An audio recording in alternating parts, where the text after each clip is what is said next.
Welcome to physics. Today we're going to talk about friction, and we're going to talk about how friction occurs between a surface and an object. Usually, it can occur between two surfaces or two objects, but we're normally going to see it occur between, for instance, a table and like a box or a crate or something. So let's think about the table. Let's think about what the table looks like. You would probably agree that the table is really smooth, right? If you put your hand across the table you're sitting at now, it's really smooth. But if we zoomed in and looked on a microscopic level, like with a microscope, you would see the table is actually really bumpy. It looks more like that. And if you were to look at a really smooth crate, or even a book, let's take a book for instance, a hardcover book, you would say that the surface of the book is really smooth as well. But if we were to zoom in on that book, we would see that it's really bumpy as well. And when you bring those two surfaces together, those two bumpy surfaces are going to interact. And that's what we see here in this picture, is that those two surfaces interacting is what is going to cause friction. Okay? Friction is always going to act parallel to the surface of the two objects. So in our little picture here, we can see that the friction force is parallel to this green surface, so it's going to be in the horizontal direction. Okay? So, what is friction? Let's go ahead and define it real quick. Okay? And static friction is simply the force exerted by the surface as an object makes an effort to slide. The object isn't actually sliding. So, force exerted by a surface as object attempts to slide. Usually that attempt is due to some kind of an applied force. The object doesn't actually slide.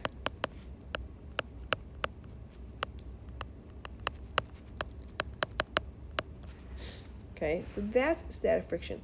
It's a force, another way to say this is a force that opposes sliding. And it's always in the direction that's opposite to the way the object would slide.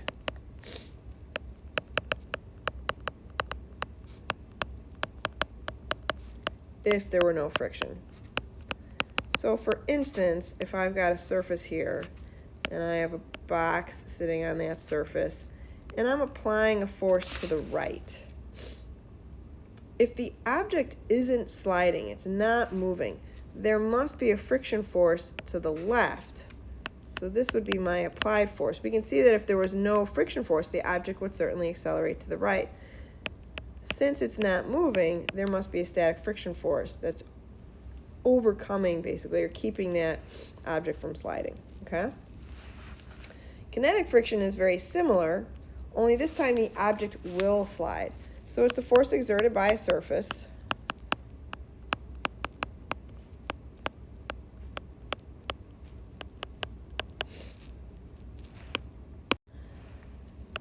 as an object slides across the surface.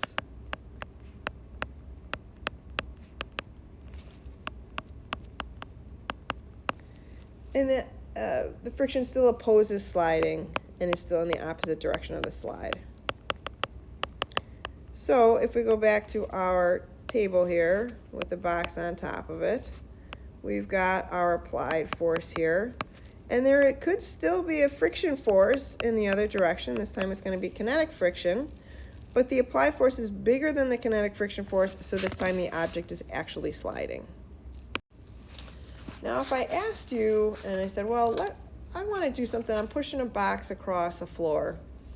And I want to change the friction force that's acting on that box because it's too much. It's just too much friction.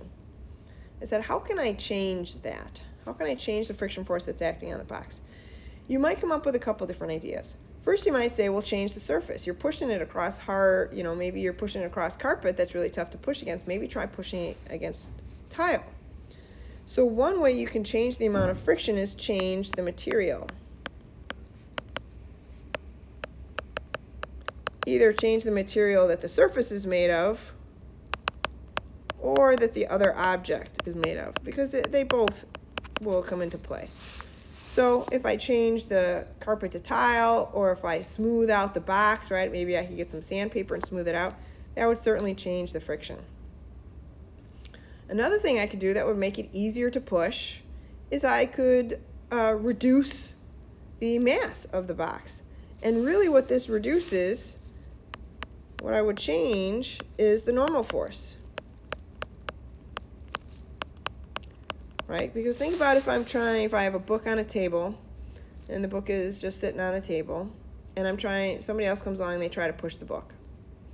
Well, if they try to push the book, that's probably pretty easy. But what if somebody else came along and pushed down on the book? Right? You can imagine then, just like here, our two surfaces, we've got our two surfaces here. Well, if I push down on this crate, these surfaces are going to get even more intertwined. So if we change the normal force, we're going to see that we're going to change the friction force.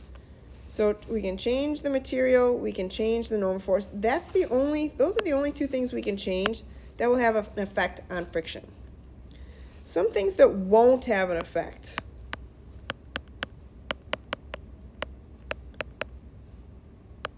Okay, and there's several, and people tend to make a mistake with these. Things that won't have an effect. If I change the surface area, that won't help. So I can't change the surface area and get less friction. If I change the velocity of the object, right, maybe make it go faster, that won't change the friction. People make those mistakes all the time, okay? Now, if we want to calculate the friction, we have two equations. Our first equation is for static friction maximum that can be applied, and that's equal to mu s times the normal force. Okay, this mu is probably something new. So this is pronounced mu. It's another Greek letter. And the S is because it's static friction. Mu is unitless. There are no units. And it's unitless because it's basically the ratio of two forces. So static friction maximum is going to be measured in newtons. The normal force is going to be measured in newtons. So the static friction, coefficient of static friction is going to be unitless. This entire value here, this is called the coefficient of static friction.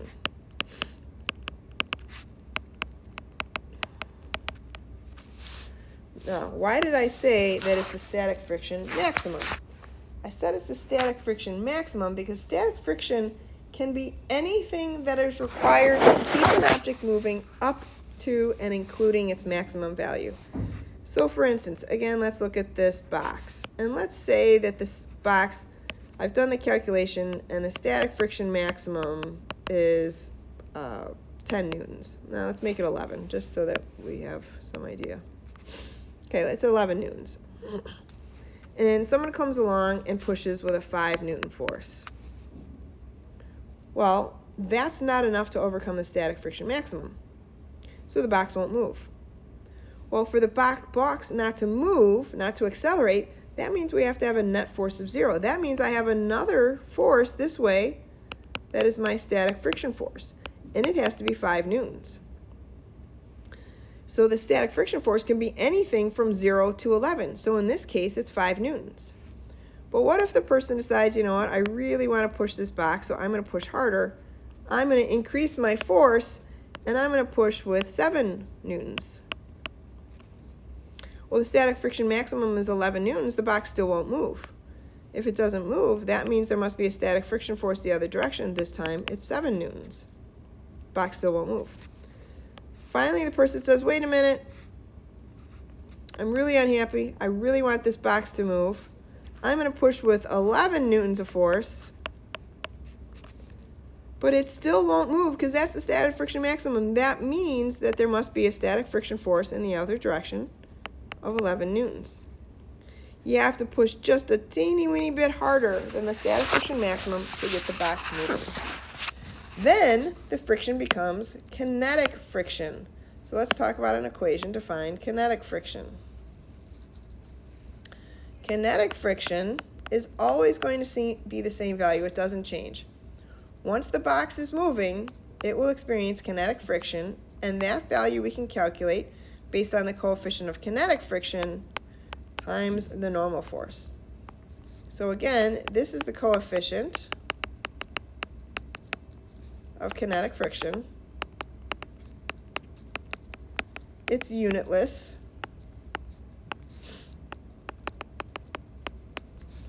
And we say it's called mu, and in this case it's called mu k. So now somebody comes along and they say, well, we really want this box to move, so I'm going to push the box with 12 newtons of force. We've overcome the static friction maximum. The mu k value is always going to be less than the mu s value. That means the kinetic friction is always going to be less than the static friction maximum. So maybe in this case the static friction maximum is only 9 newtons.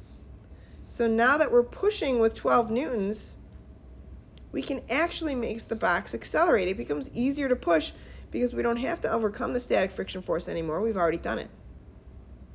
So now the kinetic friction might only be 9 newtons, and we can get that box to accelerate. Okay? All right, another confusing thing for students is that does the friction always go in the direction opposite motion? And that's not going to be the case. The friction is not always opposite motion, it's opposite sliding. So for instance, if you have a person, and there's their feet. I don't draw very well, sorry. And there they are, and they're walking, they're very happy. Right? They're walking along. They're walking in this direction.